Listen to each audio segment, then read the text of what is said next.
我进入了恐怖游戏世界。作为新人的我，抽到了名为《公主请回家》的童话副本。任务一出，诡异的弹幕从我眼前飘过。大家快来看倒霉蛋啊！又甜又丧，姐姐我好爱。这是什么鬼东西？上一秒我正在卖瓜，下一秒我掉进了恐怖世界。没来得及适应环境的我，被强制抽选副本世界。作为新人的我，一窍不通，随意抽选，抽到了名为《公主请回家》的童话副本。任务一宣布，诡异的弹幕从我眼前飘过。靠，这新人是什么倒霉蛋？哦豁，据说这个伪 A 级副本进去的玩家全军覆没。新人坟墓场，谁抽到谁死，提前默哀。我还挺期待的，这个副本很久没出现了。嘻，我面无表情地看完了弹幕。这些弹幕是人类发的吗？思绪微转，眼前蓦然一黑。下一秒，我站在一座白色城堡面前，耳旁响起系统的声音：欢迎来到公主请回家童话副本。任务，请实现公主们的愿望。注意，公主生气会死人哦。美丽的公主们温柔善良，已经迫不及待和你见面了。祝你好运。走进城堡，我发现除了我还有4名玩家，一共5人，还有一个顶着 NPC 标签的管家，金发碧眼，身着黑色西装燕尾服的小男孩，嘴角勾着标准的微笑弧度，约莫7、8岁，精致的不像人类。看到人齐，小管家开口：欢迎来到童话城堡，我是管家罗西。天色已晚，请各位早点歇息。除了顶楼，城堡的其他房间客人们可自由选择。公主们已经睡下，请大家明早再去面见，请不要在休息时间打扰公主。罗西嘱咐完，转身离去。我看着他一步步走上旋转楼梯，消失在楼层上。大厅里，几位玩家各自散开去寻找房间。我挑了3楼的一间房，关上房门，躺在床上，回想着管家罗西的话，从他的话里提取了几个关键信息。公主住在顶层，只能在早上去见公主。看来只有明天才能见到公主了。午夜12点，钟表上的布谷鸟准点报时。闭上眼睛，我准备入睡。寂静的城堡却响起了哒哒哒的声音。这个声音，我当社畜时每天都会听到，是高跟鞋的声音。NBSP 步调缓慢优雅。突然，声音消失，安静了下来。下一刻，鞋跟落地的声音变得急促密集，疯狂放纵，歇斯底里。同时，一声声尖锐的惨叫回荡在空旷的城堡里，绝望的叫喊让人心惊胆战，恐惧不安。妈耶，吓死个人！第一晚就作死，啧，可恶啊！我赌输了。我还以为那个死鱼眼的甜妹会先挂。前面的死鱼眼和甜妹是怎么同时用来形容一个人的？怎么不能5号他长得不甜吗？眼睛不像死鱼眼吗？又甜又丧，姐姐我好爱。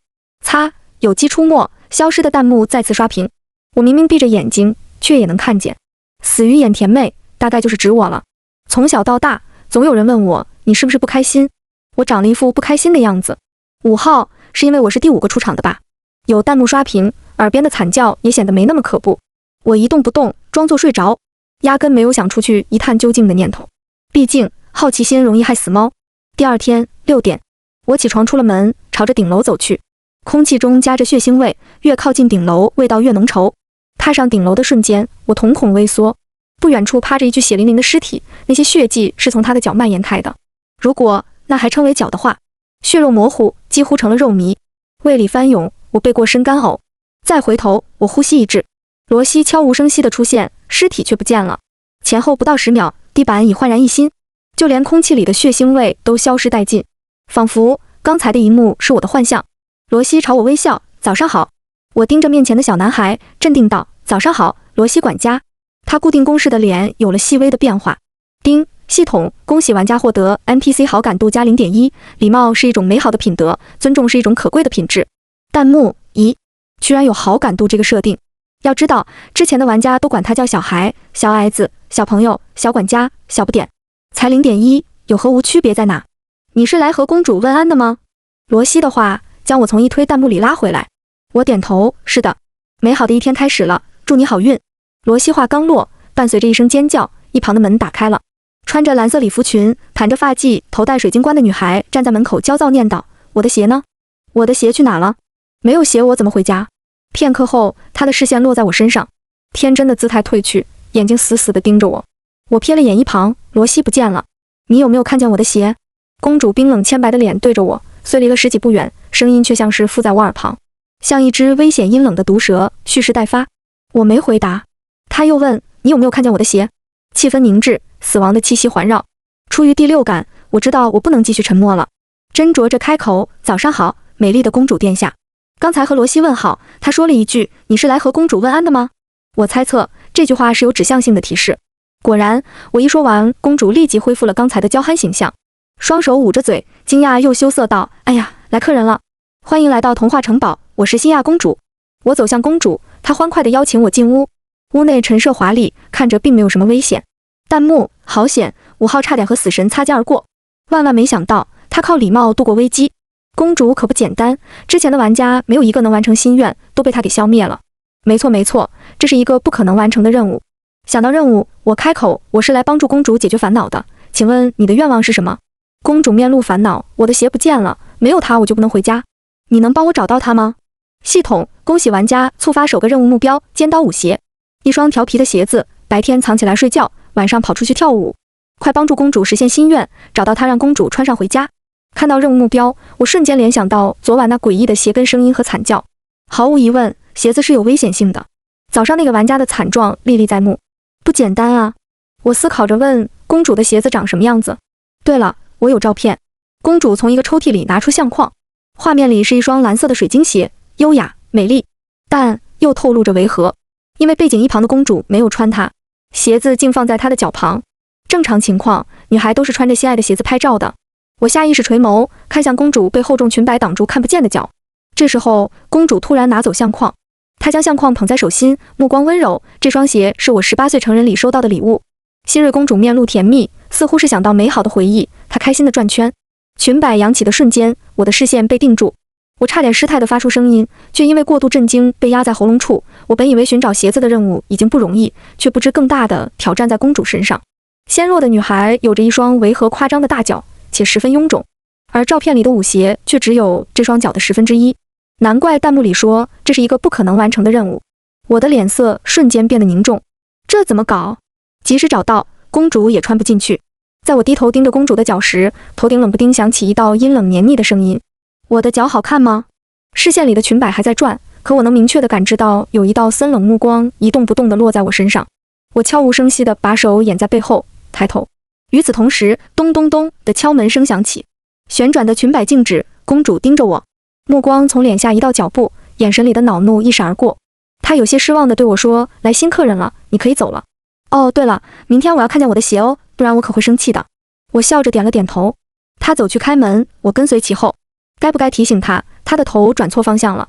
想了想，我没多嘴，万一她恼羞成怒了怎么办？门开的瞬间，我先出去了，和敲门的人打了个照面。来的是2个玩家，一男一女，很年轻。他们看到我时目光微闪，我扫了一眼就走开。下一秒，我听见一句惊恐的叫声。我回头，正好看见公主在调整自己的头。2个玩家，其中一个吓得坐在地上。我没再多看，下了旋转楼梯。1楼有早餐，看着还没有人光顾。我随便吃了点，视线扫了扫，却没看见罗西的身影。我有点失望，还想从他嘴里问出一点关于舞鞋的线索。吃完回房间时，我听到一道嚎叫。紧接着，楼梯上有人慌乱地跑下来，是刚才那2个玩家之一。看他那模样，另外一个人应该出事了。他一路跌跌撞撞地跑回自己的房间，猛地关上门。我仰头望着顶楼的方向，空气里再度弥漫这一股淡淡的血腥味。弹幕：才第1天就已经阵亡了2个，我打赌3天全员阵亡。前面的赌什么？别呀，5号妹妹，我舍不得她挂，姐姐我会伤心的。赌井号井号井号。这个弹幕很奇怪，不是实时的，而是时不时扎线的，有时候会有马赛克文字，似乎是我所不能知道的，聊的也没有营养价值，一点游戏线索都没有。我怀疑是被过滤掉，有一道信息高墙住在我周围。回到房间，我琢磨着夜晚必须要出去一趟。尖刀舞鞋，怎么会是这么一个名字？公主给的照片，那就是一双正常漂亮的鞋子。我思考着，门外突兀地响起敲门声。谁？难道是罗西？我打开门，门口站着一个穿着特别的精神小伙，一头紫色的头发很招摇，衣服松松垮垮的，估摸着高中的年纪。他恶狠狠地瞪着我，你赶紧把你早上获得的线索告诉我，否则怎样？我打断他的话。精神小伙愣了下，上下打量了我一番，挺了挺胸膛，否则我就把你嘎了。他掏出一把铅笔刀，在我眼前比划着。我冷漠脸，精神小伙威胁脸，空气有乌鸦飞过。你别卖萌，我心狠手辣，铁石心肠，绝对不会手下留情的。我安静地望着他的，掩在背后的手默默地亮出一把西瓜刀。小伙呆滞，他咽了咽口水，虚饰道：“你这细胳膊腿的，有刀也打不过我的。”他说完要来抢我的刀，却被我打了一顿。我的刀瞬间抵上他的颈部皮肤，他吓得立马跪下：“对不起，我错了，别杀我，我只是吓你，我没想真的动手的。我是个好人，虽然我逃学抽烟打架，但是我真的是个好人。从今天开始，你就是我的老大，我为你马首是瞻。”这认错速度可真让我长见识了。弹幕啊，甜妹配大刀，尖叫激动，好喜欢！谁来告诉我，怎么会有人随身带西瓜刀啊？会不会他进来前正在切瓜？思考脸，没错，掉进这个游戏的前1秒，我正在切瓜，或者说卖瓜。我家是开水果店的，掉进这个游戏时，我就发现了，我身上现实世界里的物品也一起带来了。系统空间有个道具栏，有一格是可放置的，其他是灰色状态，待解锁。我的西瓜刀一直放在道具栏，我放过了精神小伙，留着它有用。午饭，我见到了2号玩家，他精神状态不太好，见我下来，面露防备，匆匆吃完就走开了，丝毫不想交流。从精神小伙那里我得知，他是第一个进来的玩家，是1号，叫马善，朋友都叫他扇子。昨晚死掉的那个是3号，早上那个是4号。午饭也不见罗西身影，一直到晚餐时间，我才见到了管家。罗西出现了，他依旧是那副微笑的面孔，美好的一天将要结束，祝各位睡个好觉，希望明天还能见到各位。罗西优雅地行了个礼，便转身消失。是的，消失。我本想过去问话，半大的孩子却瞬间融于黑色处。话说，他住哪个房间啊？他住404。我转身，扇子讨好地告诉我，你们每个人住哪一层哪间，我都观察过了。这个神秘的小孩哥，我看见他放在404外的鞋子了。老大，你要找他，可以带上我。我有些意外，扇子比我想象中要机灵。404门口，我礼貌地敲了3下门，门瞬间开了。房间没有开灯，视线里是一片浓稠的黑，让人感到不舒服。罗西站在门口，晚上好，有事吗？你好，打扰了。我是探问，公主的鞋不见了，请问你知道怎么找到它吗？罗西定定地盯着我，绿色的眼珠悠悠。那是一双调皮又可爱的鞋子，但是脾气很暴躁。你要找到它不难，它喜欢在夜里跳舞。这些讯息我是知道的，但我希望罗西能给到我其他的线索。他为什么不回去公主身边呢？这句话一问，我发现罗西绿色的眼眸波动了一下，转瞬即逝。他回答，他有意识，他只会选择自己喜欢的主人。我听言微微皱眉，没继续追问，因为直觉告诉我眼前的 NPC 已经感到不耐烦了。我从口袋拿出一小包豌豆零食，递给罗西。感谢你回答我的问题，这是谢礼。罗西的目光落在我的掌心，好一会才伸手拿起。他看着我的眼睛问，你叫什么名字？奇化。丁，系统，恭喜玩家获得 NPC 好感度加 0.9， 目前 NPC 好感度为 1%， 再接再厉。赠送是一种温暖的行为，它让人心情愉悦。弹幕，才 0.9%， 小孩哥心真硬。甜丧妹子感觉可以苟到最后，我先买一把。别急别急，夜晚才是大戏，他能熬过今晚我梭哈赌他活到最后。没有人关心5号给的零食好不好吃吗？离开时，罗西给了我一句忠告，除了早上，不要在其他时间敲响公主的门，尤其是夜晚。夜里11点半，我敲响扇子的房门，他苦着脸打开，垂死挣扎，老大，真的要现在去吗？要不白天再去？我冷漠脸，他慢吞吞地跟着我走上顶楼楼梯，嘀嘀咕咕，昨晚的声音你听见了吗？我吓得蒙在被窝里不敢睡。老大，你一会要保护我呀？早知道我就不逃课了，我只是不爱学习，干嘛要惩罚我来这个游戏？闭嘴！我瞪了他一眼，他做了一个嘴不拉链的动作。我在距离顶楼的最后一节楼梯转台处停住脚步，整个城堡是呈圆形，这个角度可以环视整个顶楼走廊的情况。灯光昏黄微弱，周围一片静谧。我看着扇子的手表，还有10分钟。等待的过程，楼梯传来脚步声，扇子吓得一把抓住我的手臂，我嫌弃地躲开。他哆嗦问，什么声音啊？几秒后，声音的主人露出了真面目，来的是那个2号玩家。少年长得唇红面白，一双眼睛跟受惊的小鹿似的。他看着我开口，人多力量大，我们能不能一起合作？我思考了一下，可以，但是你要告诉我早上发生了什么。2号闻言，眼里浮现恐惧。我的朋友被怪物公主吃掉了。2号瞳孔放大，庞佛看见了十分可怖的画面，声音发颤，怪物吃掉了他的身体，却留下了脚。U扇子听完，弯腰干呕，庆幸说，还好我早上没有去。那你怎么安全离开了？我继续发问，打量着2号。扇子附和，对呀，老大能离开是因为他脑子聪明又有功夫，你呢？2号目光游移，我的朋友是因为说了怪物的腿仇惹怒了他，我没有得罪他，他不能随意杀人。我观察着2号，听着他的话半信半疑。但此刻它不重要，重要的是接下来的时间。午夜12点整，顶层的楼梯凭空出来了一双蓝色水晶鞋，和公主照片里的那双一模一样。鞋子自顾自地在无人空荡的走廊走动，哒哒哒，每一下都像踩在人的心脏处，叫人心生恐惧。面对着诡异的一幕，扇子捏着我衣角处的手抖了抖。2号也害怕着，紧紧地攥着手。我拨开扇子的手，看着2个站在我身后比我高大的男生无语了。拜托，我也怕呀，只是面色不显。我调整了下情绪，示意扇子去抓住舞鞋。他一脸崩溃，我可以不去吗？我掏出西瓜刀，没有人情味地看着他。2号瞧见我的刀，有些意外，垂下眼不知道在想什么。我会救你的，放心。我看着扇子，给他打定心针。他退无可退，闭了闭眼豁出去了。我又看向2号，不是要合作吗？你和他一起去。一听有伴，扇子立即抓着2号的肩膀，走，别想坐享其成。2号僵着脸，不情不愿地一起上去。我紧随其后。舞鞋在优雅地踱步，2个男生在背后靠近他，他依旧无所觉。越来越近时，扇子弯下腰，快速地捉住舞鞋。2号动作慢了一拍，另一只没捉住。可是，在扇子抓到其中一只的时候，另一只也停下了，但2号却没动作。老大，抓到了！扇子转过身，开心地向我报喜。我往前走，没走几步，猛然停住。变化在此刻发生，刚才朝着我笑的扇子瞬间变得呆滞无神，眼睛空洞。他像个提线木偶，一动不动。手里的舞鞋跳下，另外一只也跳着和其中一只并排。扇子脱下自己的运动鞋，踮起脚尖，他要把自己的脚穿进舞鞋。这诡异的一幕让2号不断往后退开，拉住他！我大吼。2号害怕不上前，我立即冲上去，用刀把击向扇子的后颈。一声闷响，他失去意识，倒在地上。弹幕，我去！刚才发生了什么？死鱼眼甜妹的动作也太帅气了吧！不是，他看着那么柔弱，力气怎么那么大？没人发现吗？5号的动作一看就是练家子。哎呀，我的5号妹妹总是让姐姐我惊喜。爱心脸，面对满屏幕的爱心发射，我额角微抽。我低头看向舞鞋，心头一惊。美丽优雅的水晶鞋里布满密密麻麻的尖刀子，还会伸缩变化。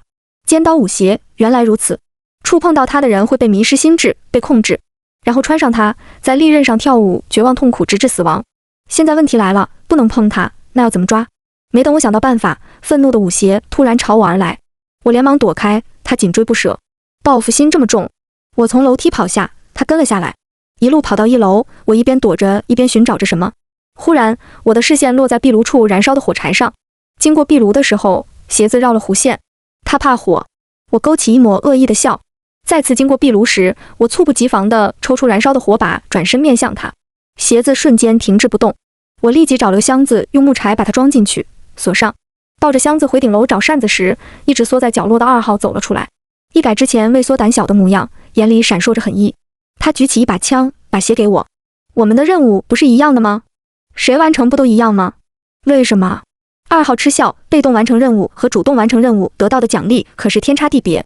我疑惑，他不是新人，原来任务通关是不仅是生存下来，还能得到奖励。他与我保持着距离，命令别耍花样，把箱子放在我面前1米处，再后退。我按照他的指示完成动作，得到箱子的他却并不打算放过我，真蠢。再告诉你，赢家的人越少，分到的奖励就越多。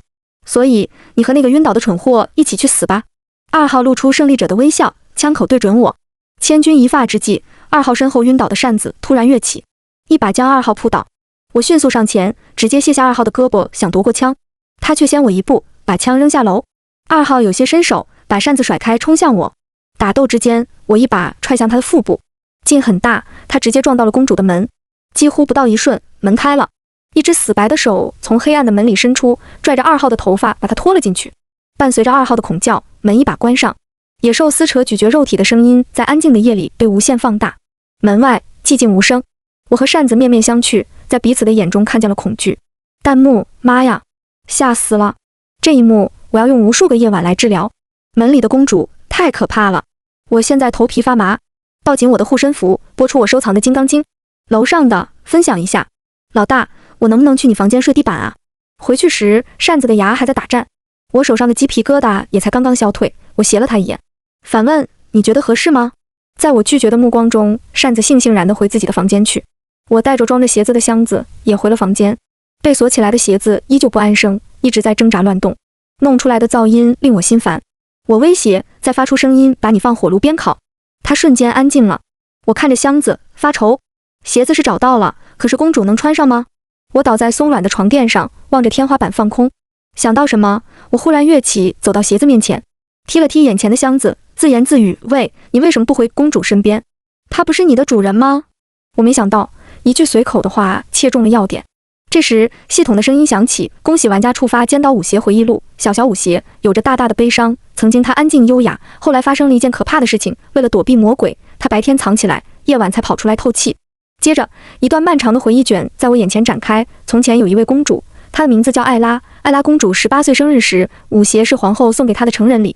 艾拉公主十分爱惜它，珍藏着它，只有重大场合才会穿出来。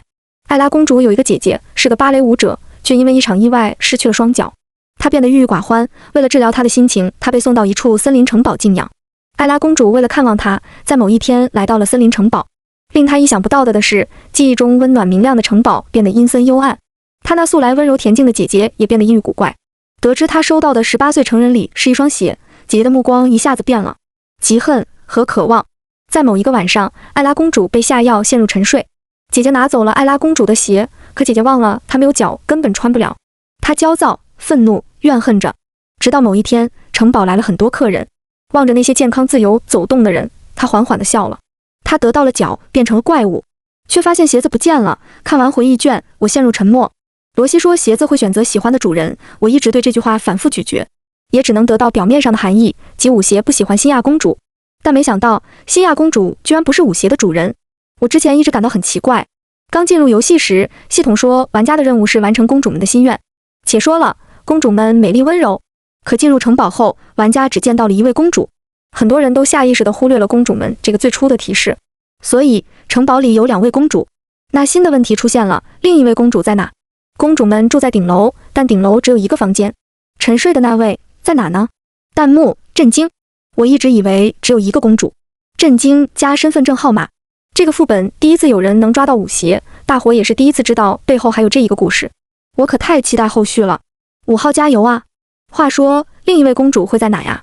天微亮，熟睡中的我被一阵急促的敲门声吵醒。我第一时间就看向窗户，敞开的窗帘透着亮光。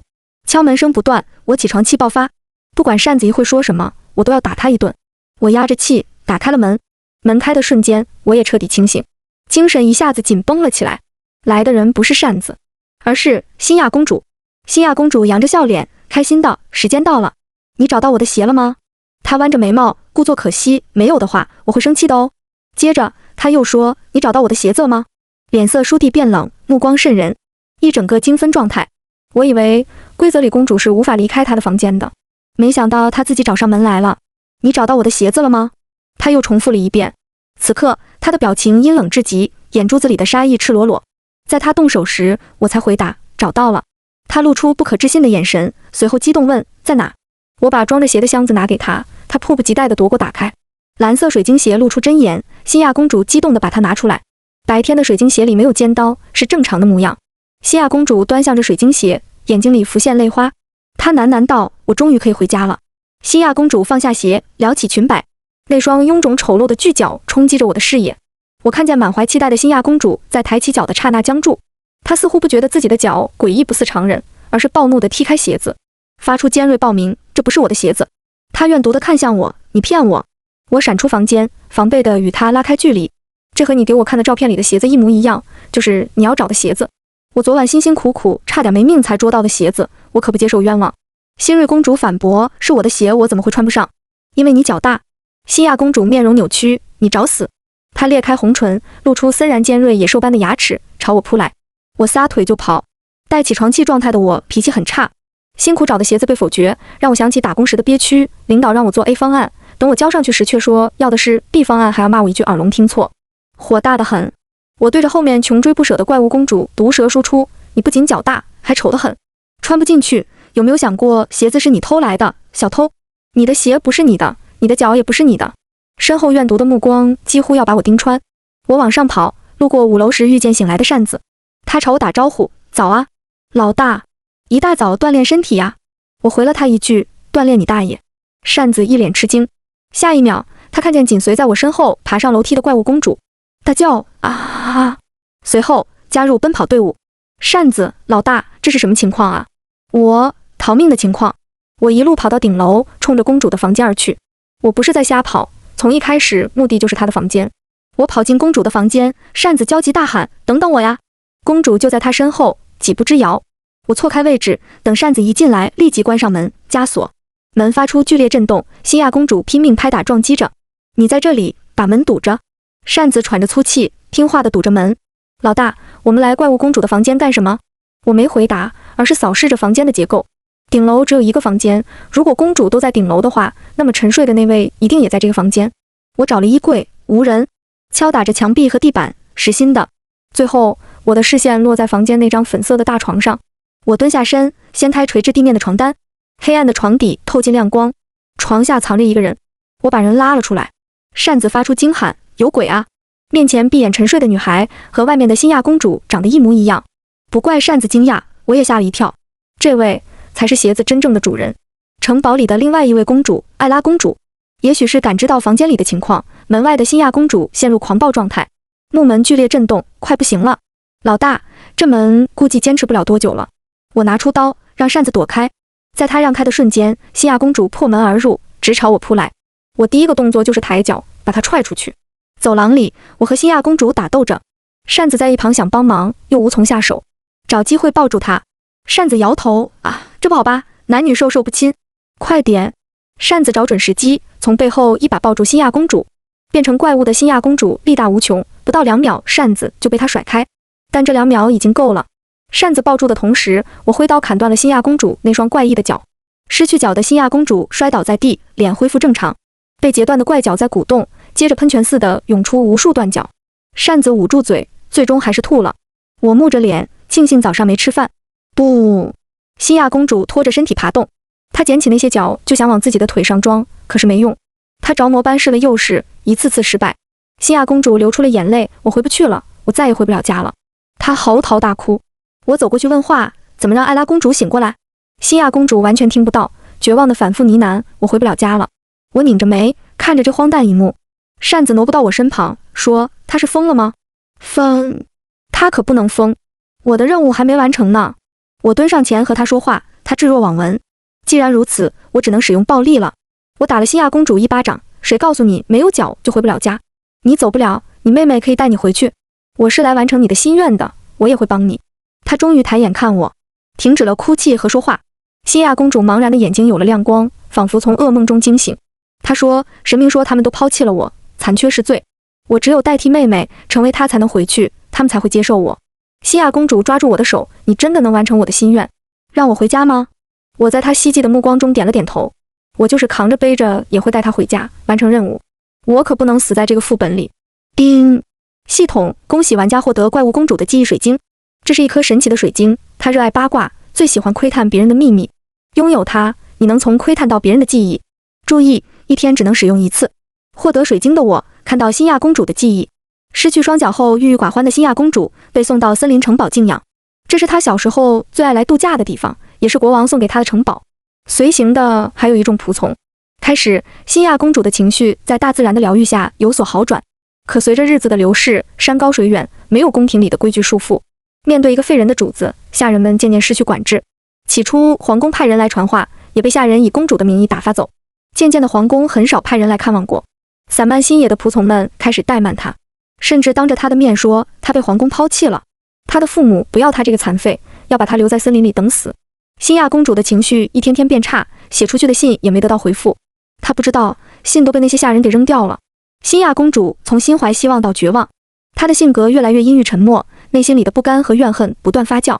她开始憎恨一切，憎恨残废的自己，憎恨苛待自己尖酸的下人，活在情绪的沼泽里。直到某一天发生了疫病，下人不知道吃了什么动物尸体，得了病，一个接一个的死掉，最后是她自己。临死时，她想到那些死去的下人，已经腐烂的内心得到一种隐蔽的报复的快意。她的胸腔里涌出笑声，笑着笑着又哭了。她说：我好想回家。就在此时，一个笼罩在黑雾里的人出现，他自称神明，听到了新亚公主内心的祈求，来帮助她完成回家的心愿。他说，新亚公主残缺的身体是一种丑陋的罪，父母抛弃了她，想要回去就得变成一个正常健康的人。后来，妹妹艾拉公主来了，意识里有个声音说杀了他，代替他。西亚公主弄晕妹妹，拿着刀想砍了她，却还是心软了，没下去手。她让妹妹陷入永远的沉睡。她拿了妹妹的水晶鞋，想冒充她回去，可她没有脚。于是神明给她送来了一群客人，给了她力量。她也彻底的变成了一只怪物。记忆到此为止。那个所谓的神明根本看不清长相，这根本就是一个蛊惑人心的魔鬼才对。西亚公主被他蛊惑了心智，变成了怪物。艾拉公主来看她，也是想带她回去的，却来不及说出那句话，就被陷入沉睡。一个教你杀戮的家伙根本就是魔鬼，你被欺骗了。我问西亚公主，你快告诉我如何弄醒艾拉公主。我知道，沉睡的公主需要王子的吻。擅自抢答，并拼命暗示我，作为唯一的男生，他就是那个王子。我真想把他脑浆摇匀。意想不到的是，西亚公主居然将目光落在扇子身上。不会真这么荒唐吧？原本积极得意的扇子一见来真的，立马怂了。不是吧？我开玩笑的。不行的，我初吻要留给喜欢的人的。他捂住自己的嘴巴，捍卫自己的节操。我冷笑，他哪里是纯情少年？他是害怕和怪物公主长得一模一样的艾拉公主，需要雄性的血对在这瓶药水里喂给她。西亚公主扯下自己胸口处一个精致小巧的瓶子项链。我冲扇子呵呵了一声，她尴尬的挠头。我拿了瓶子，划破扇子的手上弄了点血，喂给了那位睡公主。艾拉公主醒了，两姐妹抱在一起哭，开始了回忆录。我适时打住，艾拉公主，你的心愿是什么？西亚公主的心愿我知道，是回家。但艾拉的心愿我也要知道，要完成。虽然我大概已经知道艾拉的心愿是什么了。意料之中，艾拉公主回答，我要带姐姐一起回家。我和扇子送他们走出了城堡。大门打开的刹那，外面停靠着一辆马车。艾拉背着辛亚坐上了马车。告别时，我对他们说，公主请回家。葱郁的森林里布满阳光，西亚公主眼里的泪花在光里晶莹剔透。目光对视，我看见她快乐而悲伤的情绪。她活不久了，在她被魔鬼欺骗变成怪物，就已经不是人了。目前就是撑着一口气想回家。我叹息，这也是她为自己杀戮承担的苦果。最后，西亚公主在我耳边悄悄说了一句话，我记起来了，那个人是谁？马车飞蹄而去，直至消失。叮，系统喜大普奔，喜大普奔。恭喜玩家通过公主请回家童话副本。游戏脱离倒计时10分钟。弹幕里是满屏的恭喜。我站在原地失了神，一股寒意顺着脊背爬至头皮。扇子兴奋地摇着我的肩膀，老大，我们通关了，我们活下来了。我回过神，冲进城堡，又猛地刹住脚步。大厅里，微笑的罗西管家就站在中央的旋转楼梯一层上，他望着我，抬手鼓掌，恭喜你，5号玩家。我并不感到高兴，只觉得可怕。面前优雅、一丝不苟、没什么存在感的小男孩罗西管家，就是西亚公主记忆中那个引她堕落、迷惑她心智的神明。我问，你到底是谁？罗西笑了，不是那个公式化虚假面具的笑，是真正的笑意。我是谁？这个答案等你来找。如果你能一直活下去的话，以后我们还会见面的，我会成为你身边的任何一个人。如果你能找到我，我会送你一份礼物。这是什么意思？倒计时最后几秒，我被系统传送出副本。意识的最后一刻，我听见罗西说，下个副本见。